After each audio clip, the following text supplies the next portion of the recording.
तो गाइस कैसे हैं आप सब लोग। ब्यूरो सर्वाइवल इंस्टिंक्ट्स के एपिसोड 163 के साथ हाजिर हूं।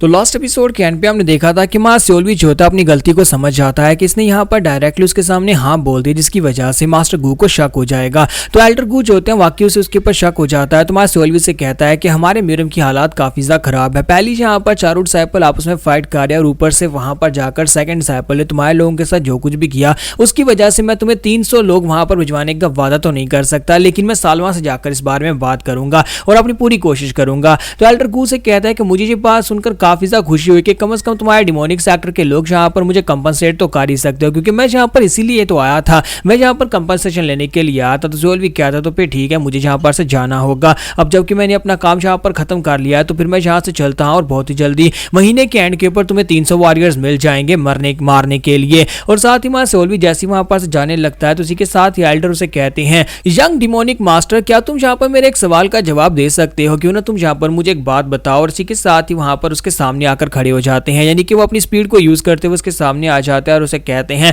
मुझे ये बताओ कि तुम कौन से डिसाइपल के लिए काम करते हो, क्योंकि लगता नहीं है कि तुम सालमा के लिए काम करते हो। और ये बात सुनते मास्टर सियोलवी से कहता है कि अब इस बात का क्या मतलब है, तुम्हें ऐसा क्यों लगता है। तो वो उसे कहता है कि मैंने यहाँ पर बहुत सारे डिमोनिक कल्ट के कमीनों को मारा है, यहाँ तक कि सालमा के साथियों को भी मारा है, लेकिन सालमा के साथियों में से भी कभी कोई मुझे पहचान नहीं पाया, यानी कि कोई मेरे बारे में जानता नहीं है, जबकि तुमने मुझे पहली बार देखते ही पहचान लिया। कैसे पहचाना। तो हमारा जो सियोलवी होता है वो काफी ज्यादा घबरा जाता है और एल्डर अपनी तलवार निकाल लेते हैं और उसे कहते हैं कि लगता है कि तुमने यहाँ पर मुझे पहले भी देखा हुआ है, हो सकता है कि तुम सालमा के साथ नहीं बल्कि किसी और डिसाइपल के साथ हो, जिसकी वजह से तुम यहाँ पर मुझे पहले से जानते हो। तो मास्टर सियोलवी से कहता है कि नहीं, ऐसी बात नहीं है, असल में हम सभी लोग डिमोनिक सेक्टर से हैं। तो हमें यहाँ पर माउंट हुआ सेक्टर के बारे में बताया जाता है कि तुम लोग हमारे आर्च एनिमी हो, और हमारी किताबों के अंदर हर एक एल्डर की तस्वीरें बनाई गई हैं जिसके अंदर तुम्हारी तस्वीर भी है, और मैंने वहीं पर से देखकर तुम्हें पहचान लिया। तो उसे कहते हैं कि लड़के तुम तो एक बहुत ही बेकार किस्म के झूठे हो, तुम्हें तो झूठ बोलना भी नहीं आता। तुम्हें पता है ना कि जब हम लोग एल्डर लेवल पर पहुंचते हैं, जब हम लोग एडवांस डीमन राम में पहुंचते हैं, जब जिसे तुम एडवांस डीमन राम कहते हो, जब हम लोग सुप्रीम मास्टर राम में पहुंचते हैं, तब हम लोग दूसरों की एनर्जी को महसूस कर सकते हैं। अगर वो झूठ बोले तो हमें पता चल जाता है, और इस वक्त तुम यहाँ पर झूठ बोल रहे हो। और साथ ही वो अपनी पावरफुल एनर्जी को रिलीज करता है और उसे कहता है, क्या मुझे यहाँ पर तुम्हें मारकर कुछ मिलेगा। मुझे लगता है कि हाँ, मुझे जरूर मिल सकता है, या फिर मैं यहाँ पर कुछ और भी कर सकता हूँ। तो सियोलवी कहता है कि अगर तुम यहाँ पर से मुझे जाने दोगे तुम्हारे लिए ज्यादा बेहतर रहेगा, क्योंकि तुम यहाँ पर कंपनसेशन के लिए आए और तुम्हें 300 सोल्जर्स चाहिए, और वो 300 सोल्जर्स तुम्हें वहां पर मिल जाएंगे, फिर चाहे वो सालमा की तरफ से हो या फिर किसी और की तरफ से हो। तो एल्डर गूस की बात सुनने के बाद कहता है कि तुम्हारी ऑफर तो काफी ज्यादा अच्छी है, लेकिन मेरा माइंड बदल गया है। अब मैं यहाँ पर एक नई ऑफर रखने वाला हूँ, क्यों ना मैं तुम्हें यहाँ पर पकड़ू, या फिर तुम्हें जिंदा पकड़ू, या तुम्हारा सर काट कर सालमा के पास ले जाऊं, सालमा के पास जाकर ऐसे बंदे को रिप्रेजेंट करूं जिसने उसके बहुत ही खास एल्डर वी सामा को मार डाला। तो सोचो जरा, सालमा कितना ज्यादा खुश हो जाएगा, और उसके बाद हम दोनों के बीच का बॉन्ड और भी ज्यादा मजबूत हो जाएगा। तो अब तुम यहाँ पर इस बारे में क्या कहते हो, क्या मुझे यहाँ पर रिवार्ड मिलेगा। हो सकता है कि वो 300 की बजाय 600 लोगों को वहां पर बेचने को तैयार हो जाए।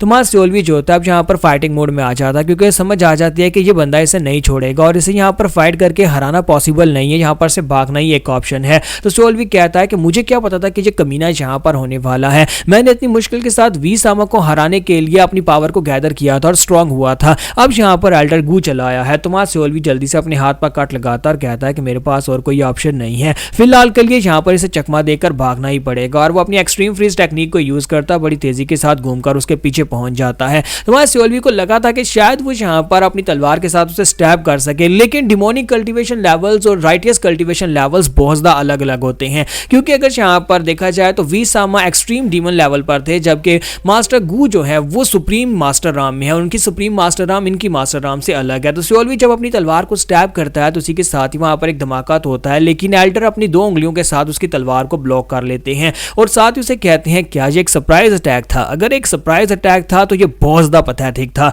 और साथ ही मास्टर सियोलवी जो होता है कहता है कि अभी ये खत्म नहीं हुआ, और वहीं पर से वो अपनी बर्निंग स्वॉर्ड टेक्निक को यूज करते हुए वहां पर अपनी फायर के साथ अटैक करता है, फायर मास डीमन स्टाइल के साथ, जिसकी वजह से एल्डर के हाथ के ऊपर एक छोटा सा कट लग जाता है और वो सियोलवी को पीछे की तरफ झटक देते हैं। तो उस एल्डर उसे कहता है कि अगर यहाँ पर तुम किसी सरप्राइज सरप्राइज अटैक की कोशिश कर रहे थे, तो फिर भी मुझे लगता है कि ये काफी ज्यादा स्पेशल था जो तुमने मेरी उंगली के ऊपर एक छोटा सा कट लगा दिया। और हमारा सियोल भी कहता है कि यार ये कमीना कितना ज्यादा पावरफुल है, क्या ये वीसामा से भी ज्यादा स्ट्रॉन्गर है जो मैं यहाँ पर अपनी फायर मास डीमन स्टाइल के साथ भी इसकी उंगली के ऊपर बस एक छोटा सा कट ही लगा पाया हूँ।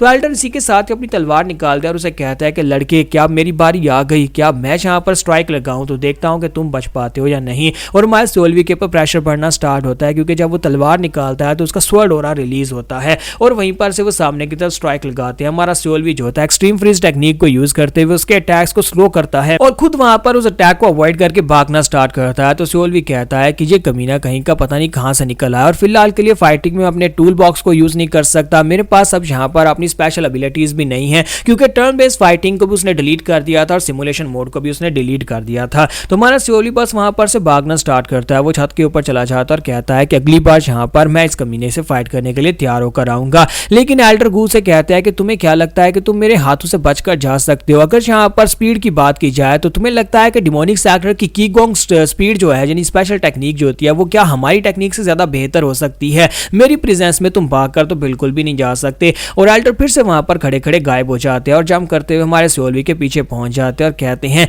देखता हूं कि तुम कितनी दूर तक यहाँ पर से भागकर जा पाओगे। और हमारा सियोली अब यहाँ पर एक कैट एंड माउस वाले रन वाले ट्रैप में फंस जाता है जहां पर अब बस चूहे की तरह वो भाग रहा है और एल्डर बिल्ली की तरह उसका पीछा कर रहे हैं। सियोली बड़ी तेजी के साथ भागता हुआ आगे की तरफ बढ़ रहा होता है जबकि एल्डर उसे कहते हैं कि तुमने वीसामा को मार दिया, इसका मतलब तुम्हारे पास कुछ ना कुछ स्किल्स हैं, लेकिन क्या तुम बस इतना ही कर सकते थे? जब तुम्हारे सामने यहाँ पर एक रियल वॉरियर आया तुमने भागना शुरू कर दिया। तुम्हारा सियोली जो होता है वहां पर रुकता है क्योंकि पीछे से उसके ऊपर अटैक हो रहा है और इस अटैक का नाम होता है ब्लैक स्काई टेक्निक। एक बहुत ही पावरफुल टेक्निक के साथ सियोली के ऊपर अटैक होता है जबकि हमारा सियोली अपनी आंखें बंद कर लेता है और कहता है कि लो मेरा तो अंत आ गया। लेकिन साथ ही वहां पर मिस्ट्री ऑफ एनर्जी फ्लोज अपने आप एक्टिवेट हो जाता है और मिस्ट्रीज ऑफ एनर्जी फ्लो जो होता है वो एक पावरफुल अटैक है जिसकी मदद से वो एनर्जीज को फ्लो होता हुआ महसूस कर सकता है और उनको रिपेल कर सकता है। तो एल्डर काफी हैरान होते हैं और कहता है कि तुमने मेरी एनर्जी को डिफ्लेक्ट कैसे कर दिया? और हमारा सियोली इतनी देर में ऊपर जंप करते हुए अपनी wind blade of destruction technique को यूज करते हुए अपने हवा के बवंडर के साथ उसके ऊपर अटैक करता है। तो एल्डर गू जो होते हैं वहां पर उस अटैक को अवॉइड करते हैं और कहता है कि बस करो, तुम्हारी ये छोटी मोटी ट्रिक्स मेरे खिलाफ काम नहीं करेंगी।